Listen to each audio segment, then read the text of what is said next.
మన పూర్ణిమ సిల్క్స్ లో కాదాంబరి కలెక్షన్స్ స్వచ్ఛమైన కంచి పట్టు చీరలు. వివరాలకు కాల్ చేయండి.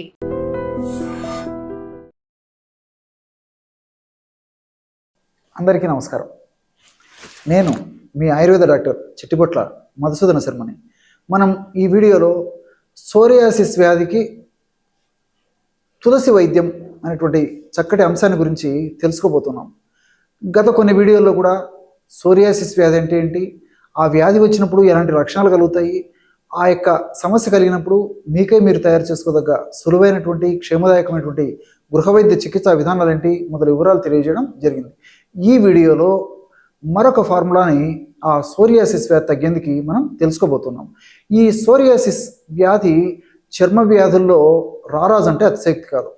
చాలామందిని వేధించి పీడించి బాధించి రకరకాలుగా శారీరక మానసిక ఇబ్బందులకు గురి చేసేటువంటి అత్యంత సర్వసాధారణమైనటువంటి చర్మ సమస్య ఈ సోరియాసిస్. ఈ సోరియాసిస్ వ్యాధినే ఆయుర్వేద వైద్య విధానంలో మన మహర్షులు కీటివ కుష్టము, సిద్మ కుష్టము ఇలాంటి వివిధ రకాలైనటువంటి పేర్లతో ప్రస్తావించి చక్కటి చికిత్సా విధానాన్ని గురించి కూడా తెలియజేయడం జరిగింది. అసలు ఈ సోరియాసిస్ వ్యాధి ఎందుకు వస్తుందంటే, చర్మ కణాలు సాధారణ స్థితి కంటే కూడా ఎక్కువగా విపరీతంగా విచ్చలవిడిగా విశృంఖలంగా అత్యధికంగా విభజన చెందడం వల్ల ఈ యొక్క సోరియాసిస్ సమస్య కలుగుతూ ఉంటుంది. సర్వసాధారణంగా దేహధర్మంలో భాగంగా జీవధర్మంలో భాగంగా కణ విభజన జరుగుతూ ఉంటుంది అన్నమాట. అంటే పాత కణాలు పోతూ ఉంటాయి, గతించిపోతుంటాయి, కొత్త కణాలు మళ్ళీ ఉద్భవిస్తూ ఉంటాయి. ఇవి శరీరంలో సర్వసాధారణంగా ప్రతి కణంలో జరిగేటువంటి ప్రక్రియ.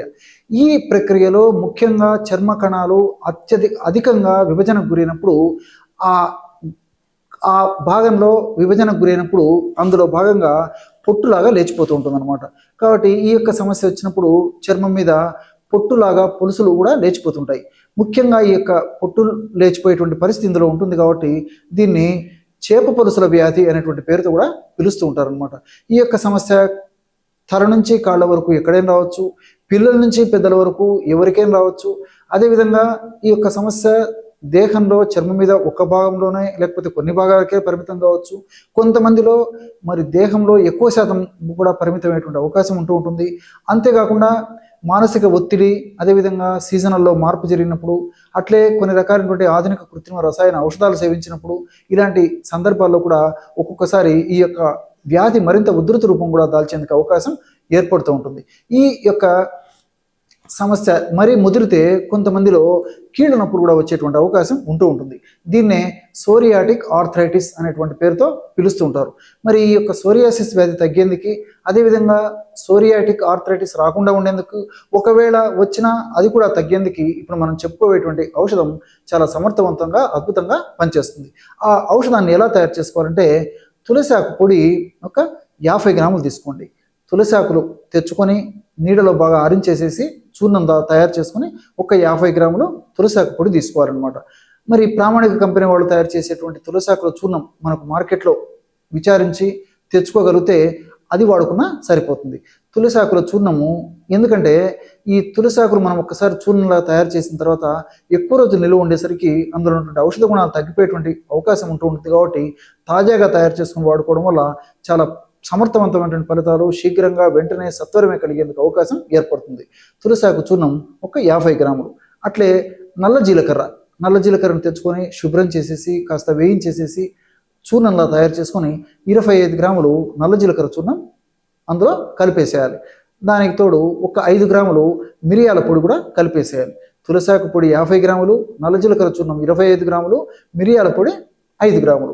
ఈ 3 పదార్థాలు బాగా కలిపేసి ఒక గాజు సీసాలో నిల్వ ఉంచుకొని రోజు ఉదయం ఆహారానికి ఒక 10 నిమిషాల ముందు, రాత్రి ఆహారానికి ఒక 10 నిమిషాల ముందు 50 మిల్లీలీటర్ల నీళ్ళల్లో ఈ యొక్క పౌడర్ 2 గ్రాముల వరకు ఈ యొక్క చూర్ణాన్ని కలిపేసి సేవించాలి.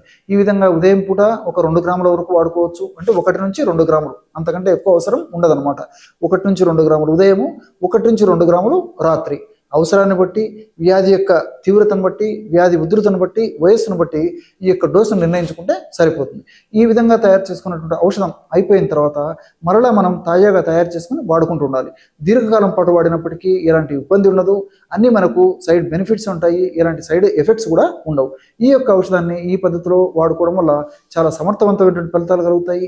చర్మకణ విభజన సర్వసాధారణమైనటువంటి నార్మల్ స్థితికి వచ్చేటువంటి పరిస్థితి ఏర్పడుతుంది. అదేవిధంగా ఈ యొక్క సోరియాసిస్ వల్ల కలిగేటువంటి మంట, దురద, పోటు, సలుపు, అదేవిధంగా చర్మం పొట్లుగా ఊడడము, ఇలాంటివన్నీ కూడా తగ్గిపోయేటువంటి పరిస్థితి ఏర్పడుతుంది. ఈ యొక్క ఔషధాన్ని దీర్ఘకాలం పాటు వాడుకోవడం వల్ల ఈ యొక్క ఔషధంలోని రసాయన తత్వాలు, రసాయన గుణాలు, ఔషధాలు కూడా సదా మన దేహంలో ఉంటూ సదా మనల్ని రక్షిస్తూ తరచుగా ఈ యొక్క సమస్య పునరావృతం కాకుండా ఉండేందుకు కూడా ఇందులో ఉన్నటువంటి ఔషధాలు చాలా చక్కగా ఉపయోగపడతాయి. అవసరమైతే కొన్నాళ్ల పాటు పైపూత మందుగా కూడా వాడుకోవచ్చు. ఎలాంటి ఔషధం వాడుకోవాలంటే ఈ పైపూత మందు ఆయుర్వేద ఔషధ విక్రయశాలలో, పచారి కొట్టులో దొరుకుతుంది. ఆ యొక్క పైపూత మందుగా వాడదగ్గ ఔషధం పేరు పిండ తైలం. ఎక్కువ మంది సిఫారసు చేసేటువంటి తైలం ఈ యొక్క తైలం. ఎక్కువ మంది ఆయుర్వేద వైద్యులు సిఫారసు చేసేటువంటి తైలం ఈ యొక్క పిండ తైలం. ఈ యొక్క పిండ తైలం తెచ్చుకొని రోజు ఒక్కసారి అవసరాన్ని బట్టి మరి ఆ యొక్క భాగాల్లో, చర్మవ్యాధి ఉన్నటువంటి భాగాల్లో అప్లై చేసి 1 గంట ఆగిన తర్వాత తుడుచుకోవడం కానీ, లేకపోతే గోరువెచ్చని నీళ్ళతో స్నానం చేసినా సరిపోతుంది. ఈ విధంగా అవసరాన్ని బట్టి కొన్నాళ్ల పాటు ఈ యొక్క పిండి తైలాన్ని కూడా వాడుకోవచ్చు. చూశారు కదా ఎటువంటి సులువైనటువంటి ఔషధాన్ని ఈ సోరియాసిస్ వ్యాధి తగ్గేందుకు మీరు ఈ వీడియోలో తెలుసుకున్నారో. మరొక వీడియోలో మరొక అంశంతో మళ్ళీ కలుద్దాం. అంతవరకు నమస్కారం. మీ Chittipotla.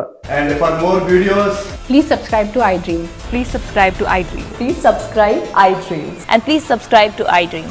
For more videos, subscribe to iDream. please like, share and subscribe to the channel. Congratulations, iDream. subscribe to iDream.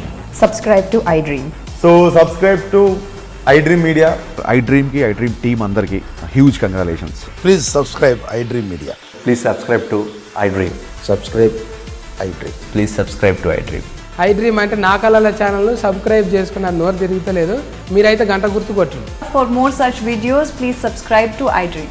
Subscribe to iDream. Please subscribe to iDream. Please subscribe iDream Media. Please do subscribe to iDream. Please subscribe to iDream Media. For best entertainment and information, please subscribe iDream. And don't forget to subscribe to iDream.